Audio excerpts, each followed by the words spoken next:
आज हम लोग डिस्कस करने वाले हैं रिप्रोडक्शन इन प्लांट्स चैप्टर को, जो कि क्लास 7th का एक टॉपिक है।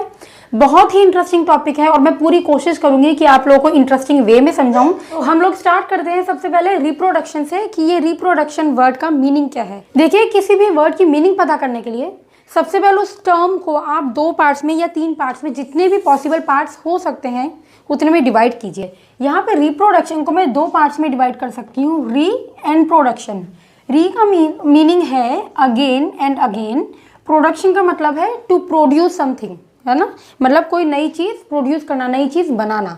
तो रिप्रोडक्शन प्रोसेस से क्या होता है, नए नए ऑर्गेनिज्म का प्रोडक्शन होता है। जैसे कोई एक पेरेंट है, वो पेरेंट अपने चाइल्ड को बर्थ दे रहे हैं, तो वो प्रोसेस रिप्रोडक्शन का होता है। ठीक है, अभी ये सिर्फ ह्यूमंस में नहीं, हर ऑर्गेनिज्म में देखा जाता है, चाहे वो प्लांट्स हो, एनिमल्स हो, ह्यूमन बींग्स हो, या लोअर एनिमल्स हो, माइक्रो ऑर्गेनिजम्स हो, किसी में भी हम देखें तो रिप्रोडक्शन प्रोसेस एग्जिस्ट करता है हर ऑर्गेनिज्म के लिए।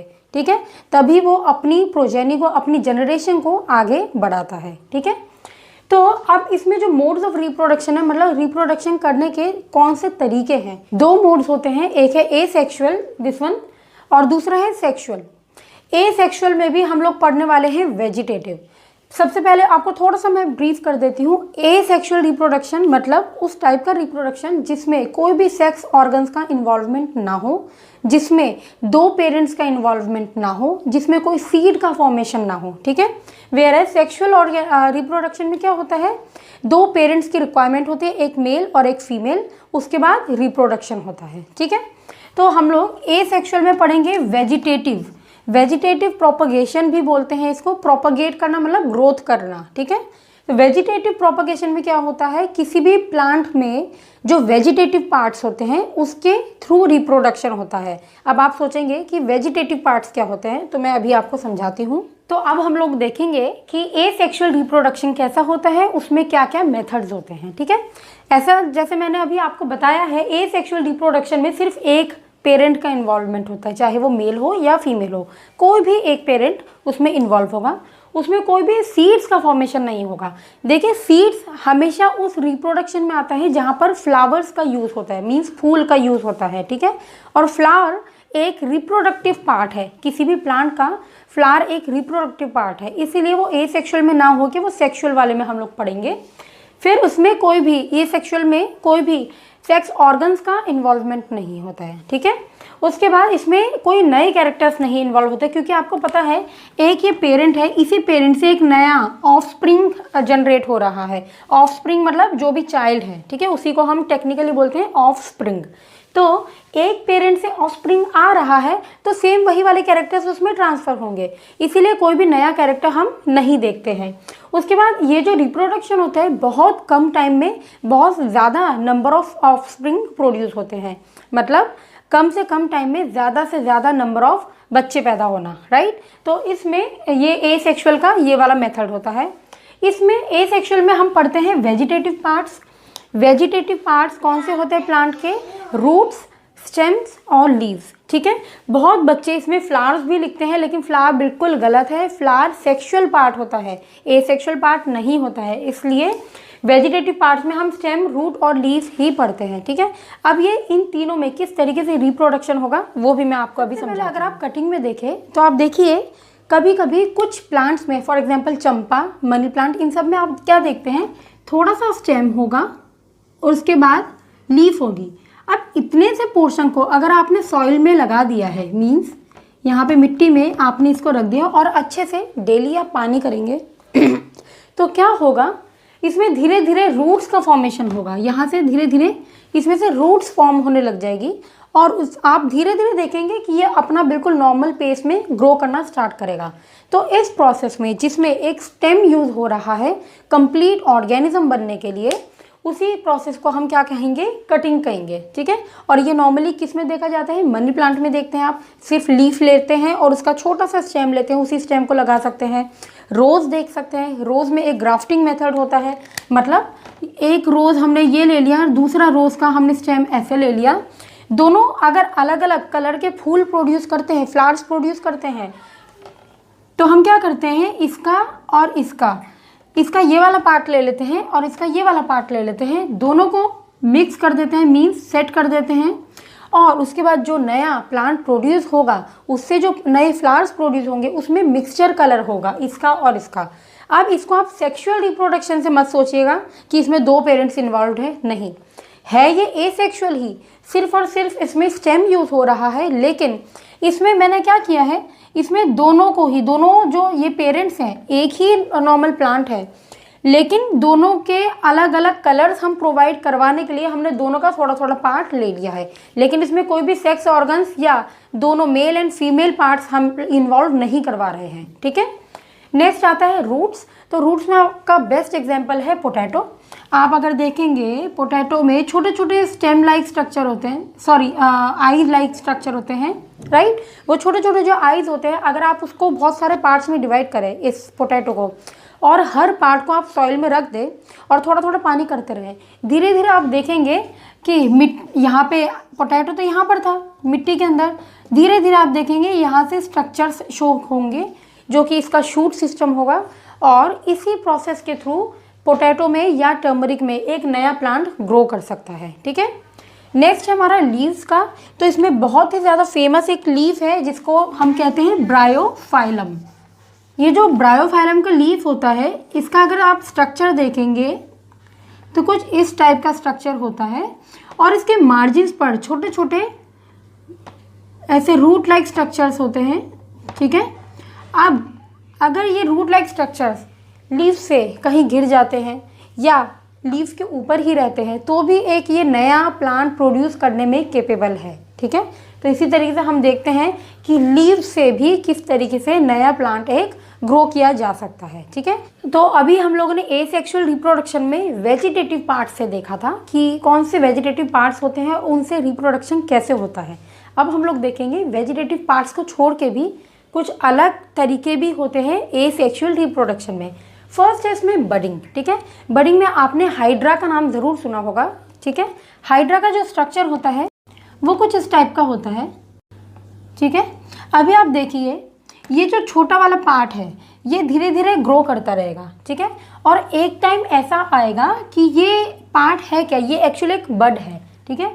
बड को हम कैसे डिफाइन करते हैं, bud is an external outgrowth present on the part of a plant. Means ये एक एक्सटर्नल बाहर की तरफ प्रेजेंट होने वाला आउटग्रोथ है जो कि बाहर की तरफ ग्रो हो रहा है।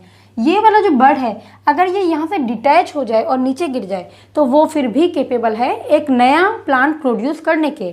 तो हम इस प्रोसेस को कैसे देखते हैं, ये एक पूरा एक प्लांट है, मीन्स हाइड्रा है, ठीक है। अभी इसमें हम देखेंगे ये थोड़ा सा बड़ा हो गया है बड। नेक्स्ट वाले स्टेप में हम देखेंगे कि ये बड नया प्लांट ग्रो करने के केपेबल है। और उसके बाद ये यहाँ से डिटैच हो जाए, चाहे ये पहले डिटैच हो जाए या ये बाद में डिटैच हो जाए, लेकिन वो एक नया प्लांट प्रोड्यूस कर ही देगा, ठीक है। तो इस तरीके से हम देखते हैं ये बडिंग प्रोसेस। नेक्स्ट प्रोसेस है हमारा फ्रेगमेंटेशन। अब फ्रेगमेंटेशन में क्या होता है, देखिए फ्रेगमेंटेशन वर्ड का मीनिंग होता है फ्रेगमेंट्स बनना, मतलब छोटे छोटे पार्ट्स बनना। तो अभी ये स्ट्रक्चर है स्पायरोगायरा का। स्पायरोगायरा एक एल्गी है, एल्गी का एग्जाम्पल है। अभी एल्गी क्या होते हैं, ये भी प्लांट लाइक स्ट्रक्चर्स होते हैं। जैसे आपने पानी में देखा होगा काई जम जाती है, वो एक्चुअली कुछ और नहीं है, एल्गी ही है, ठीक है। ये अपना फूड अपने आप प्रिपेयर कर सकते हैं, ये इनका मेन पॉइंट होता है। अभी इसका अगर छोटा सा पार्ट हो जाए, मीन्स ये ऐसे करके डिवाइड हो जाए, तो ये वाला जो पार्ट होगा या ये वाला पार्ट ये केपेबल होगा एक नया ऑर्गेनिज्म प्रोड्यूस करने के, ठीक है। तो इस तरीके से फ्रेगमेंटेशन हम लोग देखते हैं स्पायरोगायरा में, राइट। अभी नेक्स्ट हम लोगों का है स्पोर फॉर्मेशन, ठीक है। स्पोर फॉर्मेशन में आपको नाम से ही समझ में आ रहा है कि स्पोर्स बनते हैं, ठीक है। अभी जो स्पोर्स होते हैं ये होते क्या है, ये छोटे छोटे राउंड लाइक स्ट्रक्चर्स होते हैं जो कि प्लांट के ये जो सैक लाइक स्ट्रक्चर है इसको हम कहते हैं स्पोरेंजियम। क्या बोलते हैं इसको, इसको कहते हैं स्पोरेंजियम। अब स्पोरेंजियम के अंदर स्पोर्स प्रेजेंट होते हैं।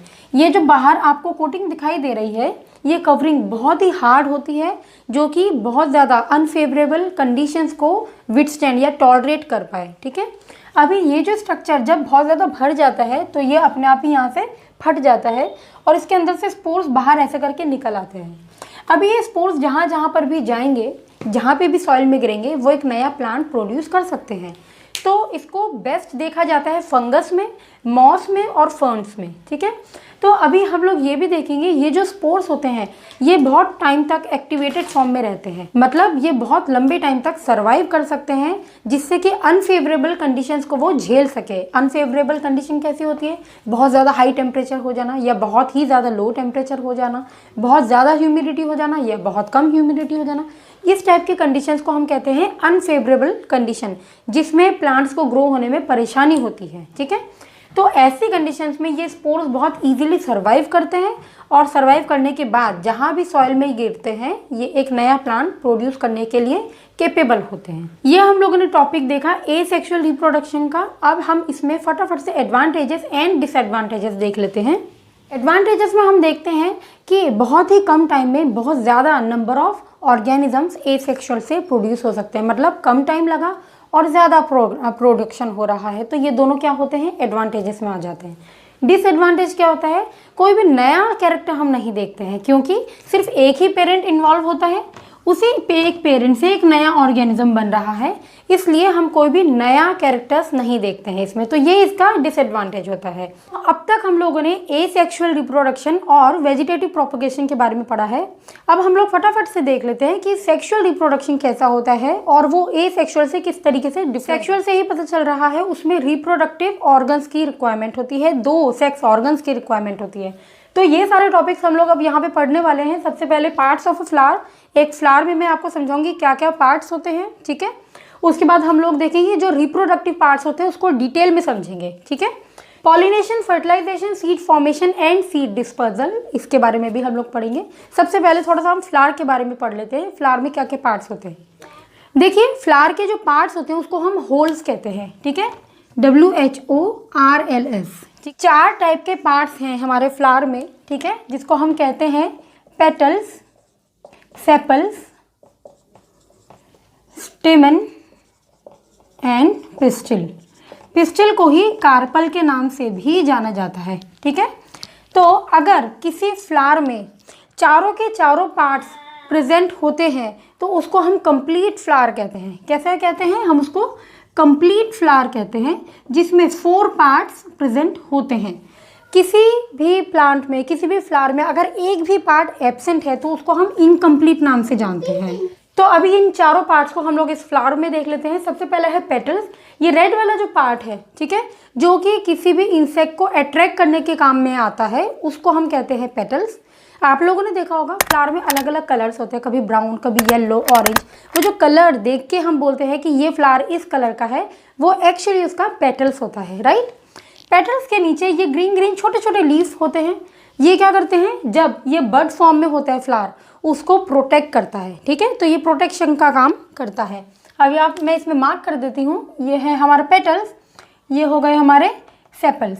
अब ये है स्टेमन, जो कि होता है मेल रिप्रोडक्टिव ऑर्गन, ठीक है, ये है मेल रिप्रोडक्टिव ऑर्गन। और पिस्टिल एंड कार्पल, इसको हम कहते हैं फीमेल रिप्रोडक्टिव ऑर्गन। इस वाले फ्लावर में ये मेल वाला पार्ट है, ये ब्लैक वाला जो मैंने शो किया है, ये है मेल रिप्रोडक्टिव पार्ट। और फीमेल रिप्रोडक्टिव पार्ट, ये जो सेंट्रल, जिसकी वजह से ये ओवरी है और इसी से हमारा सीड बनता है, ठीक है। तो अब हम मेल और फीमेल पार्ट को थोड़ा सा डिटेल में समझ लेंगे। तो मेल पार्ट में ये आपको एक लॉन्ग स्ट्रक्चर दिखाई दे रहा है, ये वाला, इसको हम कहते हैं फिलामेंट। इसके ऊपर ये कैप लाइक स्ट्रक्चर है, जिसको हम कहते हैं एंथर। इस एंथर के अंदर पॉलन ग्रेन्स प्रेजेंट होते हैं। ये छोटे छोटे बॉल लाइक स्ट्रक्चर से बहुत ज़्यादा माइन्यूट होते हैं। ये जो पॉलन ग्रेन्स है, यही असली काम कर रहे होते हैं एक नए प्लांट को प्रोड्यूस करने में, ठीक है। तो ये पॉलन ग्रेन्स जो होते हैं, ये ट्रांसफ़र होते हैं किसी दूसरे फ्लावर के यहाँ पर स्टिग्मा के ऊपर। वो मैं फीमेल वाला पार्ट अभी समझा रही हूँ, तो आपको ज़्यादा अच्छे से क्लियरली समझ में आएगा। तो ये मेल पार्ट में 3 मेन पार्ट्स हैं। फर्स्ट ये एंथर, जिसके अंदर पॉलन ग्रेन्स प्रेजेंट है। सेकंड चीज़ पॉलन ग्रेन्स, और थर्ड चीज़ है ये, तो ये है अब फीमेल रिप्रोडक्टिव पार्ट, मीन्स ये वाला पार्ट, ठीक है। इसमें आपको दिखाई दे रहा है ये एक पोर्शन है जिसको हम कहेंगे स्टिग्मा। ये हाईली न्यूट्रिशियस पार्ट होता है, जहाँ पर पॉलन ग्रेन आता है और वो इजीली सर्वाइव करता है और ग्रो करता है, ठीक है। ये वाला जो लॉन्ग पार्ट है इसको हम कहते हैं स्टाइल, ठीक है। स्टाइल के नीचे ये स्वॉलन पार्ट है, इसको हम कहते हैं ओवरी। जैसे फीमेल नॉर्मली ह्यूमंस में यूट्रस होता है, उसी तरीके से फ्लावर्स में ये ओवरी वाला पार्ट होता है जहाँ पे एग का या ओव्यूल का प्रोडक्शन हो रहा होता है। ये जो छोटे छोटे मैंने बॉल लाइक स्ट्रक्चर बनाए हैं ये है ओव्यूल, ठीक है। ये तो समझ लिया है कि फ्लावर के पार्ट्स क्या क्या हैं, लेकिन अभी रिप्रोडक्शन कहाँ हो रहा है? हमने तो सिर्फ पार्ट्स देखे हैं। रिप्रोडक्शन होने के लिए एक मेन प्रोसेस है जिसको हम कहते हैं पॉलिनेशन।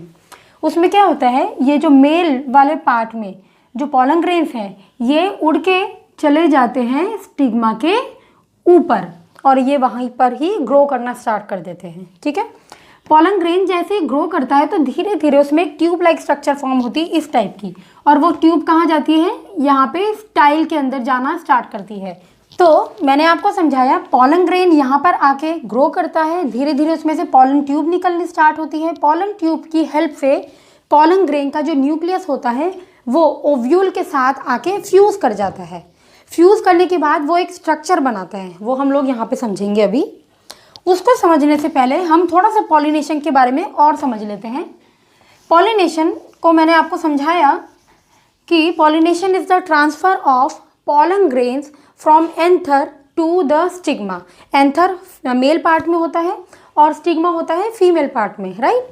तो जब एंथर के pollen grains, PG means pollen grains, stigma के ऊपर जाते हैं, इस प्रोसेस को तो हमने कह दिया पॉलिनेशन। तो अब जो ये पॉलिनेशन है ये दो टाइप के होते हैं, सेल्फ एंड क्रॉस पॉलिनेशन। भाई अब ऐसा भी तो हो सकता है कि जो पॉलन ग्रेन्स का ट्रांसफ़र हो रहा है वो ऐसा भी हो सकता है कि सेम एक पेड़ के सेम फ्लावर में ट्रांसफ़र हो, ऐसे करके, जैसे कि अभी यहाँ पे पहला मैंने दिखाया था डायग्राम में, उसमें हो रहा था। या ऐसा हो सकता है कि सेम ट्री के दूसरे फ्लावर में ट्रांसफ़र हो। तो इस टाइप के पॉलिनेशन को हम कहते हैं सेल्फ पॉलिनेशन, ठीक है। जब या तो अपने ही फ्लावर के अंदर ट्रांसफ़र हो या सेम प्लांट बॉडी के किसी दूसरे फ्लावर में ट्रांसफ़र हो, तो इसको हम कहते हैं सेल्फ पॉलिनेशन। अगर एक फ्लावर में से किसी दूसरे प्लांट के दूसरे फ्लावर में ट्रांसफ़र हो रहा है पॉलन ग्रेन का, तो उसको हम कहते हैं क्रॉस पॉलिनेशन, राइट। अगर दूसरे प्लांट में दूसरे फ्लावर में ट्रांसफ़र हो रहा है पॉलन ग्रेन का तो उसको हम कहेंगे क्रॉस पॉलिनेशन, और हमेशा सेम स्पीशीज़ में ही ट्रांसफ़र होगा। फॉर एग्जांपल चाइना रोज़ अगर पेड़ है, राइट, एक प्लांट है चाइना रोज़, तो चाइना रोज़ से चाइना रोज़ में ही ट्रांसफ़र होगा। ये नहीं कि चाइना रोज़ से रोज़ में ट्रांसफ़र हो जाएगा या किसी और फ्लावर में, नो, ऐसा नहीं हो सकता। सेम स्पीशीज़ में ट्रांसफ़र होता है। तो आई एम श्योर आपको ये पॉलिनेशन वाला पार्ट समझ में आ गया होगा।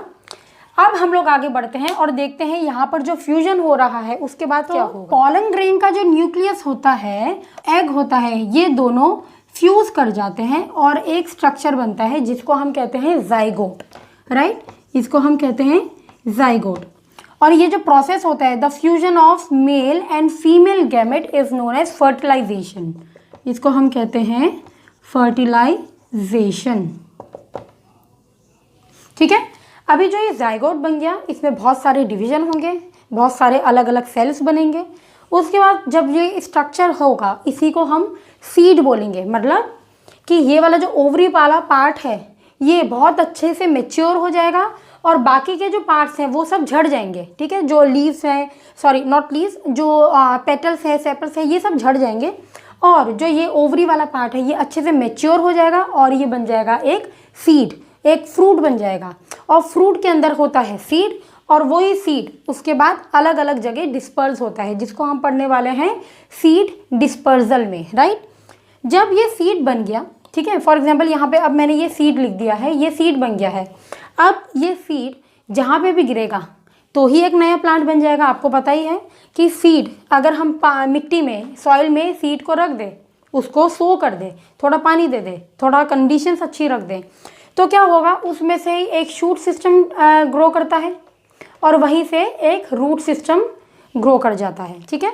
तो इसके बाद जो शूट सिस्टम और रूट सिस्टम ग्रो करता है, इसकी वजह से एक बड़ा प्लांट रेडी हो जाता है। तो वो सीड ही है जिसकी वजह से एक छोटा सा ये सीड एक प्लांट में कन्वर्ट हो रहा है, राइट। तो अब इसको हम देखते हैं सीड डिस्पर्जल। जब ये सीड कहीं पे भी गिर जाता है, इसी को scattering of seeds is known as dispersal, right. अब जो ये सीड्स स्कैटर हो रहे हैं, ये जो फैल रहे हैं, इधर से उधर गिर रहे हैं, कैसे गिर सकते हैं? ये ऐसा हो सकता है कि जब एक फ्लावर है, फ्लावर में सीड है, या तो बहुत तेज़ हवा चल रही है, आंधी तूफान आया है, तो वो सीड नीचे गिर गया, नीचे गिर गया तो और मिट्टी उसको मिल गई है, तो वो धीरे धीरे करके एक नया प्लांट बना सकता है। अभी ऐसा भी हो सकता है, जो छोटे बच्चे होते हैं वो लोग मतलब खेलते खेलते सीड से खेलते हैं, सीड्स पकड़ लेते हैं, इधर उधर फेंक देते हैं, तो भी प्लांट ग्रो हो सकता है। एनिमल्स की बॉडी, जो प्लांट्स काफ़ी छोटे होते हैं, श्रब्स या हर्ब्स टाइप के, तो एनिमल्स की बॉडी में सीड्स टच होते हैं, वो आगे जाके ट्रांसफ़र हो जाता है, कहीं पर भी गिर जाएगा, वो नया प्लांट बन सकता है। जस्ट कंडीशंस होनी चाहिए सीड्स के ग्रोथ की, ठीक है। नॉर्मल टेम्परेचर होना चाहिए, उसके हिसाब का ह्यूमिडिटी होना चाहिए, तो इन सब चीज़ों की वजह से एक सीड ग्रो कर सकता है। तो अब लास्ट में हम लोग देख लेते हैं सेक्सुअल रिप्रोडक्शन के एडवांटेजेस और डिसएडवांटेजेस क्या होते हैं। तो एसेक्सुअल रिप्रोडक्शन का जो एडवांटेज होता है वो यहाँ पर हम लोग डिसएडवांटेज में पढ़ते हैं कि सेक्सुअल रिप्रोडक्शन बहुत ज़्यादा टाइम कंज्यूमिंग होता है, लेकिन काफ़ी ज़्यादा एनर्जी कंज्यूम होती है इसमें, और जो नंबर ऑफ सीड्स फॉर्म हो रहे हैं, ऑफस्प्रिंग जिसको हम कहेंगे, तो वो नंबर बहुत ही कम होते हैं, ठीक है। दूसरी बात, अगर हम एडवांटेज देखें तो देखिए 2 पेरेंट्स इसमें इन्वॉल्व हो रहे हैं, एक मेल और एक फीमेल, तो उसकी वजह से जो नए कैरेक्टर्स होते हैं वो हमें यहाँ पर देखने को मिलते हैं, ठीक है। जबकि एसेक्सुअल रिप्रोडक्शन में नए कैरेक्टर्स देखने को हमें नहीं मिल रहे थे। तो इसी तरीके से जो सेक्सुअल का एडवांटेज है वो एसेक्सुअल का डिसएडवांटेज में काउंट होता है, एंड वाइस वर्सा, ठीक है।